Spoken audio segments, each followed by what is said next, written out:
How can one of the most conservative states in all of America have such a liberal state legislature? Well, the state of South Carolina, where I live, is a very conservative and deep red state. Donald Trump carries the state every single year. He defeated Nikki Haley, who calls the state home, by double digits. Yet we have a liberal legislature. Now, I think it's because there's too many rhinos out there. South Carolina has a 43% CPAC overall rating for its state legislature. And the Republican Senate only has a 69% conservative rating. Now, something's up, but let me tell you, it's rhino season here in South Carolina.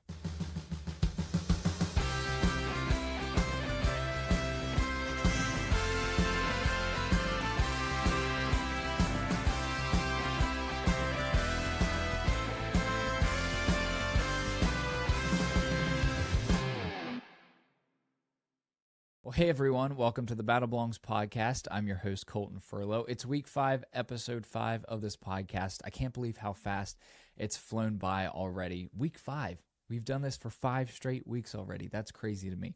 It's the end of May. It's almost June, which means you got to brace yourselves. There's going to be a lot of rainbows coming out all across America. But then, you just got to tell people the true meaning behind the rainbow and don't give in to all this woke junk. Start boycotting these companies that decide to stand up for whatever this sinful nature is, this sinful lifestyle. Boycott them. Start standing up for your values, push back, and, we'll finally start to see change. But I have a really special guest coming on today. I met this person about 5 or 6 weeks ago just through local politics, and he's running for a seat in South Carolina right here where I'm at. I'm not in his district, so I have no skin in the game, but I just think he's such an amazing person outside of a candidate, but the person that he's going up against is a rhino. This guy has a 60% conservative rating, the guy who's currently in office right now. And South Carolina is just such a deep red state, a very conservative constituency, and the legislature just sucks, okay? Point blank. They are pretty liberal. They compromise.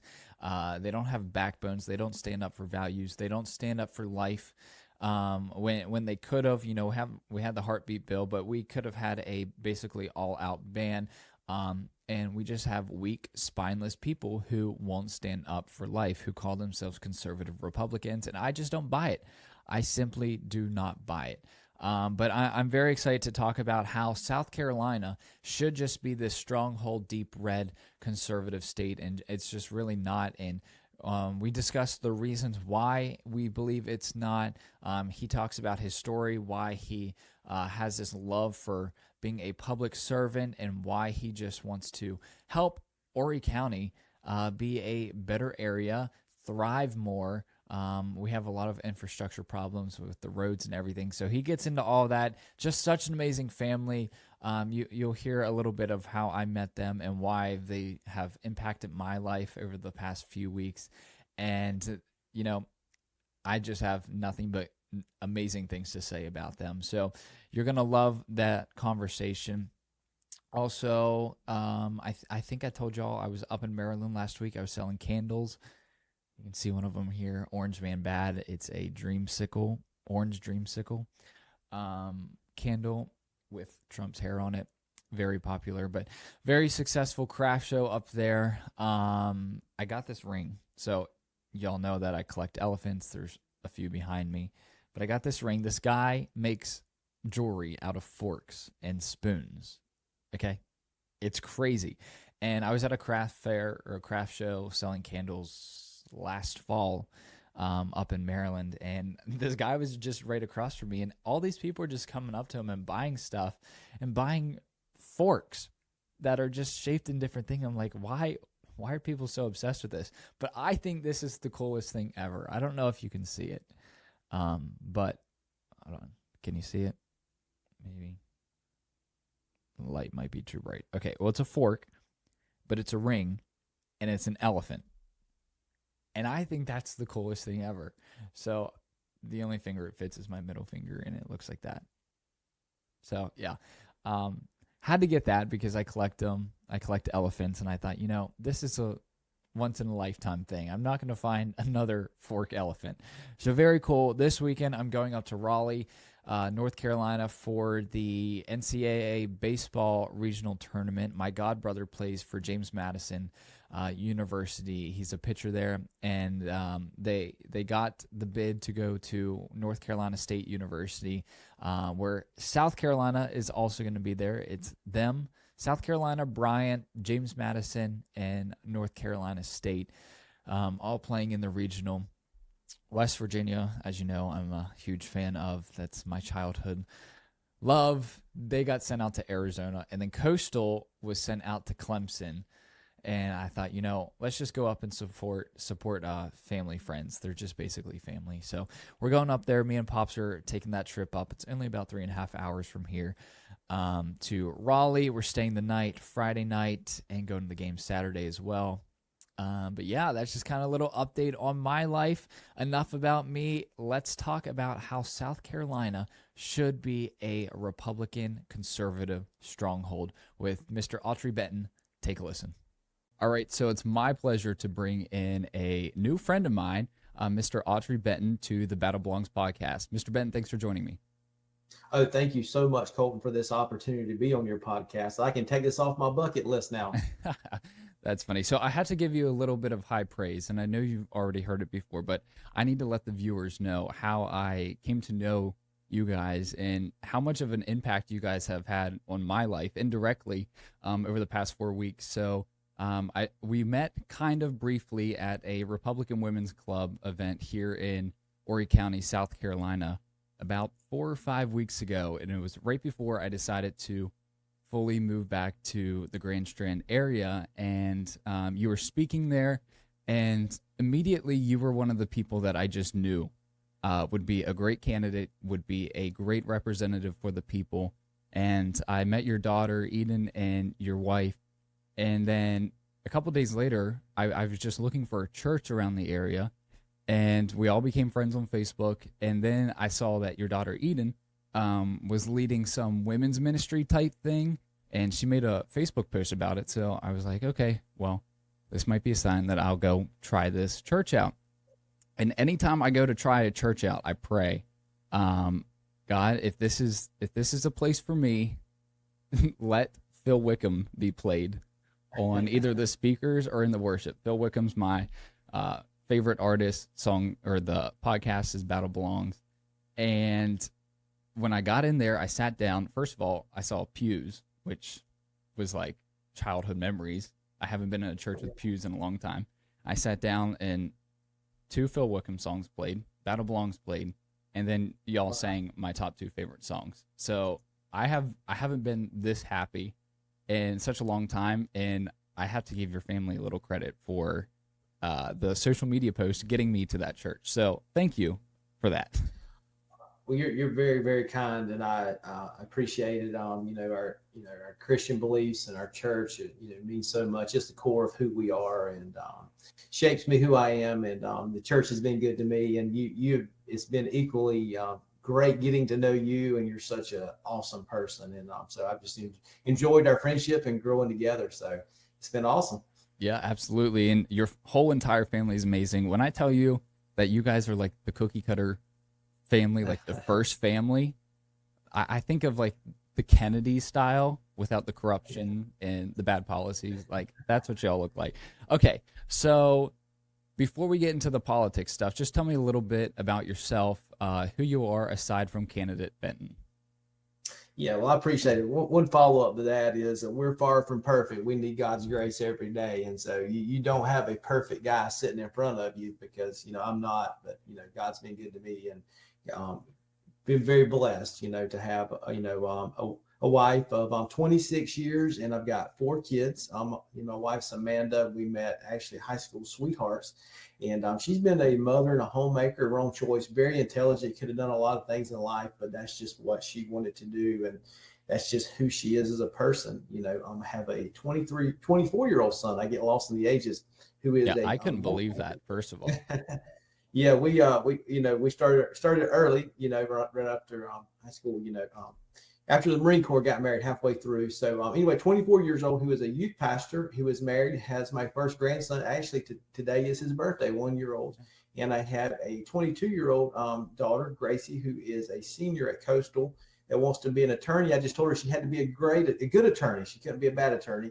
And then I have Eden, who is a junior at Liberty Online pursuing ministries. And then I have Lawson, who is my 13-year-old, who thinks he's going to be the next Tom Brady. And a little bit about me: grew up in Conway, South Carolina. A mother and father taught me how to work, and then, after high school, I joined the Marine Corps, served 4 years before the world blew up, but very thankful for that time. Come back and got involved in my family's construction business and go to work every day and work. So that's kind of Autry. I love it. I love it. Okay, so you were on the Conway City Council. What made you take a liking to politics, or just wanting to get involved in running for that city council spot? I really appreciate that question. I kind of tell the story this way. After we returned home from serving the Marine Corps, we were back home. It was one Sunday night. We were at our church, and an older gentleman that I really respected came up to me, kind of gave me a pat on the shoulder, and he said, "Autry," he says, "we need people, good people who believe like we do, run for office, and I wish I could tell you at this point that I knew at that second that I was going to run for public office. That just really wasn't my story, but I do say this in the story, though, it really made a mark on my heart, and it's always stuck with me, what he says, good people run for office. And it's always been there. It took 20 years later to come fruition, in Conway, just got very interested in what was going on in our city, for a lot of different issues. And like most things I do in life, well, I'm going to do this, and I knew that's God's next step for me. So, I signed up. It was a regular cycle. We had 3 seats available on our city council. And I think we had a heavy field that year. We had like 8 people that were running. So didn't really know what I was doing, to be honest, politically. Didn't hire a consultant, really anything. So just like, I'm going to do this. So signed up. I was unsuccessful that time. And I tell the story this: I finished about middle of the pack, and I told myself, win or lose, that night I'm going to get all my political signs up in Conway. Just kind of a pet peeve of mine, like in a small town, get them up as quick as you can, win or lose. And I think that's the first sign of a public servant being responsible, is clean your stuff up on the side of the road. So that was me. So in defeat that night, 10:30 on Main Street, I'm pulling signs up by myself, throwing them in the back of the truck. And it was just one of those moments, a reflection. Like I stopped and I just looked up and I said, okay, Autry, what was this all about? And I came down to 3 things. 3 things were this: is that I met a lot of good people and I learned a lot, and I wanted to do it again. So I knew in defeat that night I was going to run for council again, but I said, I got to get a lot smarter about this. So just joined a board, got a consultant, got smarter, and really went to work on campaigning correctly and getting elected. And had that opportunity when a special election came available, when a judge, came available. One of our judges sitting on the council had an unexpired term, ran for it, and was successful. And that's kind of how I got into city public service. I like to use the word public servant instead of politician. I desire to be a public servant, as we should be. Good. Amen to that. But I so enjoyed it. But that's kind of how I got started in the city of Conway and serving there. Right. What did you learn from it? Did you get a lot of backlash for joining it? Were people just, coming after you at these meetings? What was that like? Tell me a little bit about that. Conway's a great place. It really is. And of course, it's a nonpartisan race you run in. Although, your beliefs and your which side of the aisle you're on, certainly shows through a lot of times. But it was a great experience. And I say it this way: I will always hold it as one of the greatest things I've ever done in my life, was to serve my hometown and be involved, as we all should be involved in our community. It was one of the greatest experiences of my life, and I really enjoyed it. And even though it was a short time. Right. And so a lot of people think that, moving to the South, everything is just rainbows and sunshine, unicorns. But South Carolina has a lot of its own problems. And I learned that very quickly when I got involved in politics down here. And everyone thinks that, South Carolina South Carolina is a solid red state, and while the voters might be solid red, down in Columbia they got a few problems on their own. So here at CPAC, we do a lot of ratings. We'll rate every single state senator, state House member, as well as Congress, and we'll also rate the overall state legislature as well. So South Carolina, as red as it is, it's only 43% overall conservative in 2023. On the Senate side, the Republican senators are only 69% conservative with their voting record. Well, why do you think that is? Why is it such a red state for the voters, and then the politicians go down to Columbia and don't hold true to their values? That's a very good question, and I wish I could tell you there was a good answer. I just, to me, I am a very common sense person. I think it comes down to simple principles. I think it comes down to not compromising, and number one, making sure that we are electing true conservatives. True conservative Republicans that believe what core Republicans believe. I think, in making sure that we are electing those, and we don't have rhinos, if that's the right word to put on it, that we don't have, Republican only just because that's where they want to get elected. And that's just the case, with the current senator in District 33. He actually started out as a Democrat. And a lot of times we know the stories. There might have been people who were Democrats, but they really had Republican beliefs and they had to change. That's not the case in the current senator now. You can look at his voting record, and he votes more like a Democrat, or a moderate left-leaning versus a true conservative Republican. And I guess the answer to that question is we just don't have true Republicans holding those positions. They just got an R beside their name because that's how they can get elected, if that's the right way to say it. Right. And I like how you bring up the point about like common sense conservative, because we don't really have a lot of those anymore. Everyone wants to be a local celebrity. They want the power. They want the title beside their name. And the guy that you mentioned, Mr. Luke Rankin, who is the senator in the district, he only has a 60% conservative rating for 2023, which it went up a little bit, so I'll give him that. But in all time, his lifetime CPAC conservative rating is 37%. So he's voting with Democrats the vast majority of the time here. Why do you think he's compromising? Why do you think he's not holding true? And honestly, the bigger question is, why haven't people held him accountable up until this point? Yeah, that's a great question. I think that in some cases you have maybe a public servant that just maybe compromises. I think in this particular case, I think that Mr. Rankin, in my opinion, maybe truly is a Democrat or truly has Democratic beliefs, And he never changed over. Never changed over, and that's, I know that's easy catchphrase for people to say, or catch line, but truly I would encourage, my voters to go and check. I just really believe that's who he is at his core. And you know what? This is America. We have different beliefs. My only thing is, I just think he should have a D beside his name instead of an R, because that's truly who he is at his core. Unlike myself, I truly believe, Republican at my core and my beliefs, morally and conservative. One of my favorite, Republicans that I really admire is Ronald Reagan. I think he was one of the greatest Republicans they were. People often ask me, that's who I try to model myself. He was common sense. He could work with across the aisle, but he was a true Republican. He was not going to fold on his beliefs.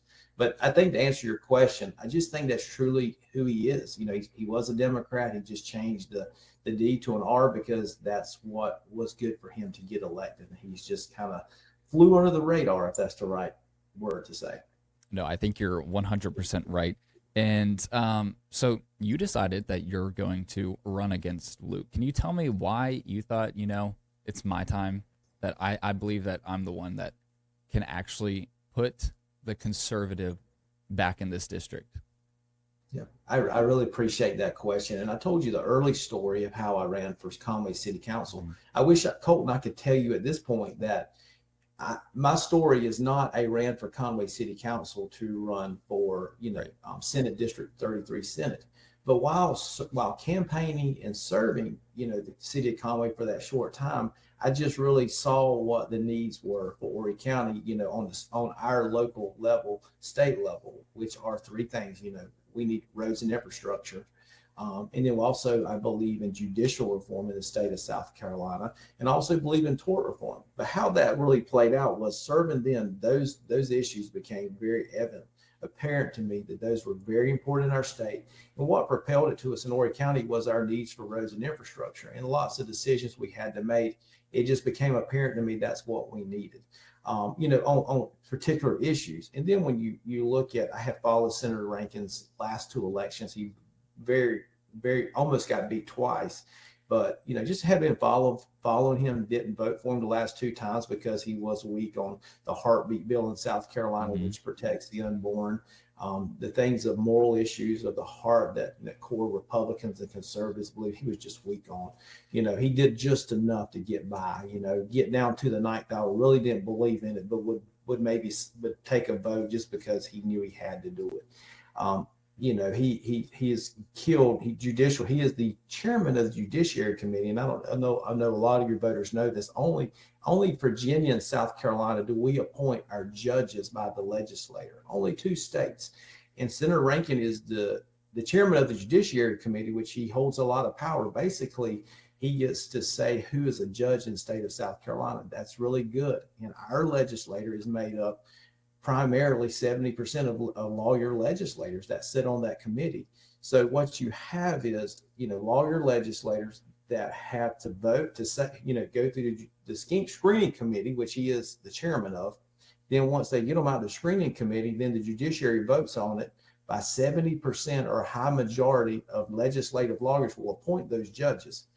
And in those cases, a lot of times those same lawyers could go into a courtroom and argue in front of a judge that they appointed. And that's just not, Lady Justice with the blindfold. That's just not a good scenario.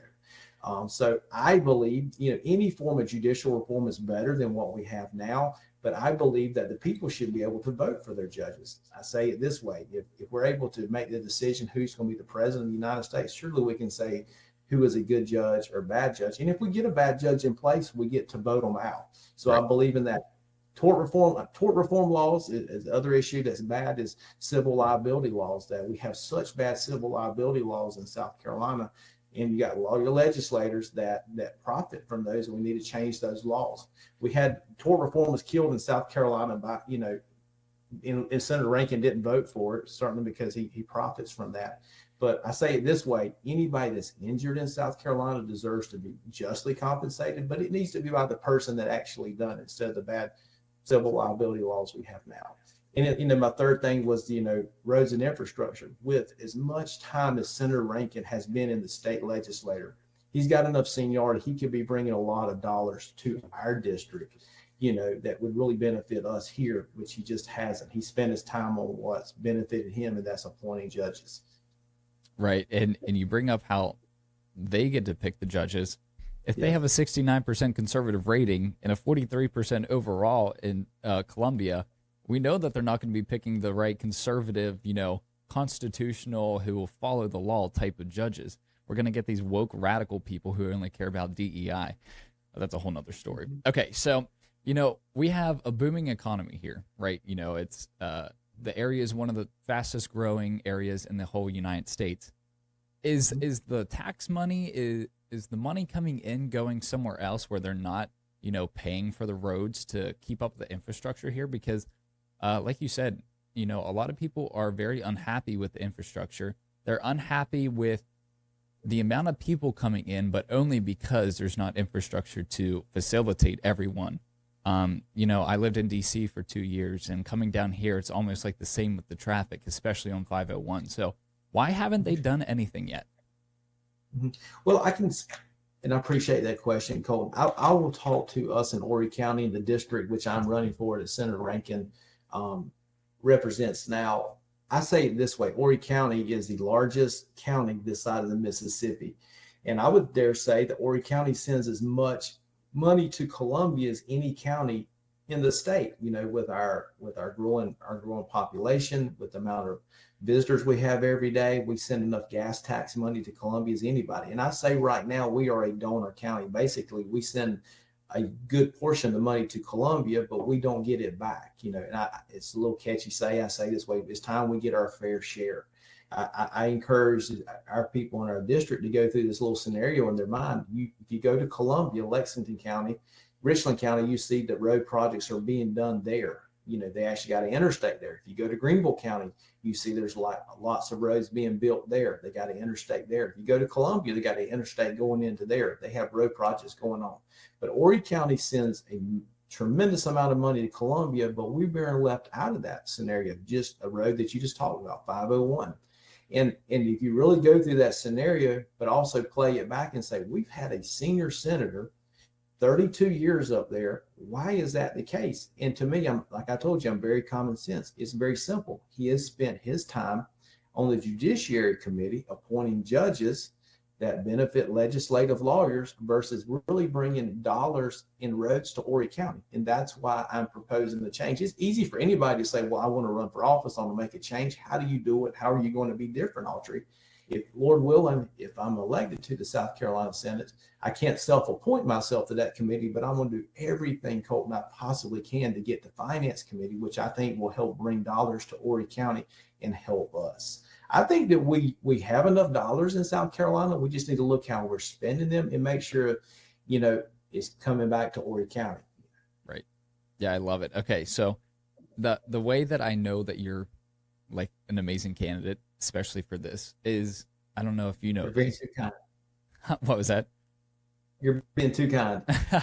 But I don't know if you know this, but I'm sure a lot of people out there, especially in the county, know that the GOP in Autry County has been kind of divided over the past few years. I was kind of thrown in the middle of it and getting pulled different ways. But you're a candidate that everyone is supporting. Both sides of the GOP, you're uniting that. And that's how I know that you're an amazing candidate, especially for this position. I wish I could vote for you. I'm not in the district. I thought I was going to be, but apparently they kind of they redrew the boundary lines. So I ended up not changing my address, but I wish I could vote for you.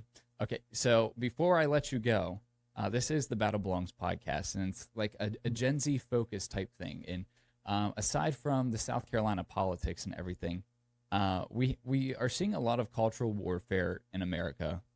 We're completely divided. We're also seeing a lot of spiritual warfare. So what is your message to younger people, like Gen Z, my age? What is your message to them to keep fighting for, you know, what we believe in, the conservative values and the biblical faith values, instead of just bowing down and caving to the radical left? Yeah, that's a great question, Coleton, and I appreciate you giving me the opportunity just to share my personal beliefs. I have a biblical worldview. I believe the Bible is God's word, and it shapes who I am at my core. You know, and I believe the Bible's true because I always say the Bible tells you the good, the bad, and the ugly. You know, and if the Bible was a book of just telling me all fairy tales, I probably wouldn't believe it. But if you actually read it, good, bad, and the ugly is all in there. It tells me, you know, that I am a sinner. The only way I can make it to heaven is through a relationship with the Lord Jesus. And you know, my Christian beliefs shape me who I am on my moral beliefs and who I am. There again, if someone has a different belief than me, the Bible also gives us instructions that we're to treat everyone with kindness, respect, dignity, and to handle ourselves in the way we should. And just because someone has a different opinion than me, I'm gonna love them, be good to them, and to be opposite of that would be going against His word as well. But we shouldn't compromise either. You know, I'm fully confident in what I believe and what I know. And at the end of the day, if I'm the only one voting, if I'm the only no vote and everybody, and I'm against the grain, as long as I know I'm doing what I morally believe I'm doing right and making the right decision for the people, I'll always stand there. But I encourage the people, don't lose heart. I've heard people say that, you know, that we're at the end of our road, and we're at the end of the world. There's always hope. I believe that every day. God's good, and God's been good to America. And I believe we're going to continue to succeed. So don't lose hope. You know, there's always hope out there. You know, and I would say to my fellow Republicans, you know, you said this, even in my county, We got to unite. I will say this, and I hope it's okay to say this, Cole. The Democrats have gotten one thing right. They've united. And as Amen. Republicans, conservatives, we got to quit eating our own. We've got to rally together and focus together and get in line as true conservative Republicans and go to work together. Does that mean we're going to agree on every issue? No. But if we align on the core issues of Republicans, we got to unite. And if we start uniting and working together on meaningful things, don't misunderstand me. I'm not saying compromise or anything like that. We'll work together. We'll get a lot more accomplished. And I hope we'll do that. And, and I often said in my election, I'll go talk to anybody, because they're not going to change who I am. I'll listen, but I'm very confident who I am and whose I am. And I'm very confident in that. That's a great message. I was standing debating with someone before, and she was on the left, and someone said to me, can you say something positive about the Democrat Party? And I said, yeah, the one thing I can say positively is I respect them of how they unite together, no matter what the cause is. They come together when it matters most. And here we are on the right, just, losing our minds over the littlest things ever. So that's a very great message. Okay, so to wrap this all up, you challenged Mr. Rankin to a debate. Is this going to happen? I sure hope so, Colton. And and I know, Mr. Rankin. He's a nice man. If I see him in any setting, we've been very cordial, very nice. He's a nice man. And it's not personal to me. We just have a difference of beliefs, and we need to go there and have a change in Columbia for the people of Senate District 33. So I hope we can have a debate. What is more American than having a debate to share our ideas and let the people know where we believe and what we're at. I really hope so. I mean, it's just an American thing to do and to talk and share ideas. And I think if we can do that, because I sure hope Mr. Rankin will do it. I think the people deserve that. Hey, well, you let them know that I'll moderate it, because I have no skin in the game. I will moderate that debate. Okay, so where can people find you on social media to keep up with your campaign? Do you have a campaign website that people can check out? Yes, the best way to follow us is on Facebook. It's Autry Benton for SC Senate. We post a lot of material there, have a lot of videos on myself, and following us on the campaign trail. Also, autrybenton.com. We've got I kept the website very short and simple. I've said it several times. I'm very common sense, simple, but it got some simple videos that tells you who I am as a person. I also talk about roads and infrastructure, tort reform, and judicial reform in South Carolina. But many different avenues, but I'd be grateful for the people following. Also, Colton, what I do is post it everywhere. My personal phone numbers out there. I believe that when you serve the people, you got to be accessible to the people. So my phone number's there. I'll put it here, 843-458-3905. I will call you back. I might not answer right then, but I will call you back, and I'll answer any questions. That's so brave of you. I don't know if I could do that, because I get these lefties just coming out my neck every single day. Mr. Autry Benton, thank you so much for joining the Battle Belongs podcast, and I wish you the best of luck in this upcoming election. And again, if he decides to debate, let me know. I'll moderate it for sure. Yes, I love that. Colton, I want to thank you again for you allowing me to come on your podcast. Thank you, your voters, for taking the time to listen to me. And hey, vote. I encourage everybody to vote in the primaries. Come out this November and vote. It's our American right to vote. It's our American right to vote. So before we go, what are the dates?